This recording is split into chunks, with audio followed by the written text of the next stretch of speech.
Chairman states that the main purpose of this bill is to prevent the Iranians from getting a nuclear weapon.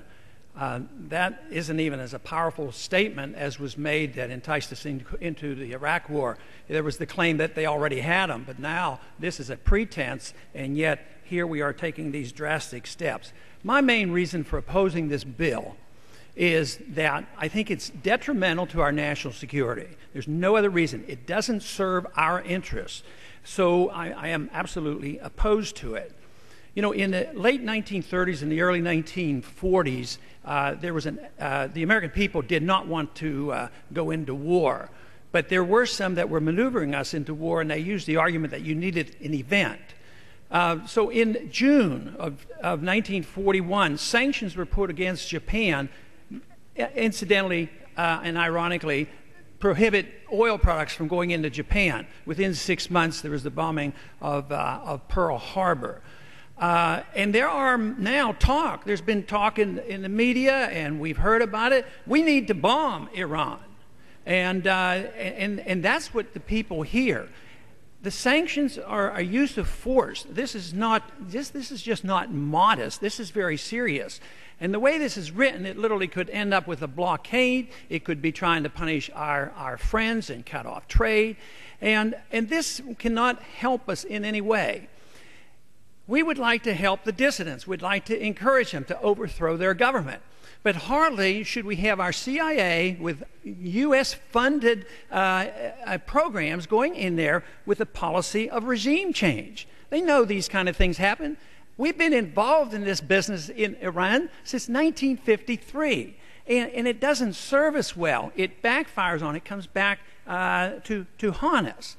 One of the goals explicitly expressed by al-Qaeda and their leaders has been they would like to draw us into the Middle East because it would cost us a lot of money and it could hurt us financially.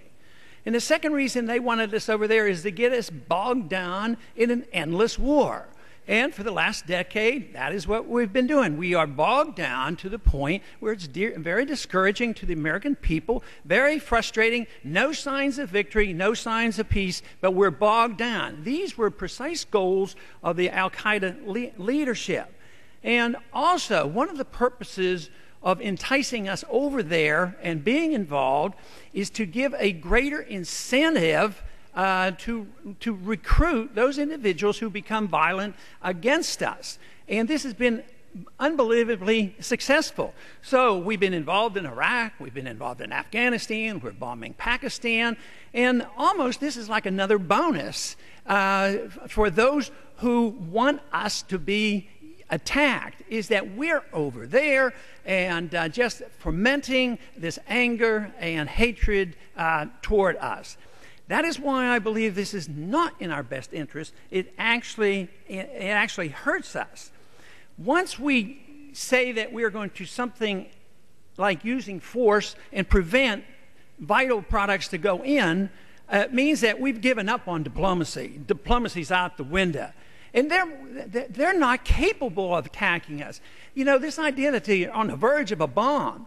You know, our CIA said they haven't been working on it since 2003. And the other thing is, if you want to give them an incentive to have a bomb, just keep pestering like this. Just intimidate them. Provoke it. This is provocative. They might have a greater incentive than ever. They can't even make enough gasoline for themselves. I mean, they are not a threat. They don't have an army worth anything. They don't have a navy. They don't have an air force. They don't have intercontinental ballistic missiles. So it is not a threat to our national security. I see the threat to our national security with this type of policy, which could come and backfire and hurt us. I want to read number 5 in the bill, that particular item, because it makes my case. Rather than making the case for those who want these sanctions, I think this literally makes my case. Number 5 said, on October 7, 2008, then Senator Obama stated, Iran right now imports gasoline, even though it's an oil producer, because its oil infrastructure has broken down. If we can prevent them from importing the gasoline that they need and the refined petroleum products, that starts changing their cost-benefit analysis. That starts putting the squeeze on them. The squeeze on whom? On the people. This will unify the dissent.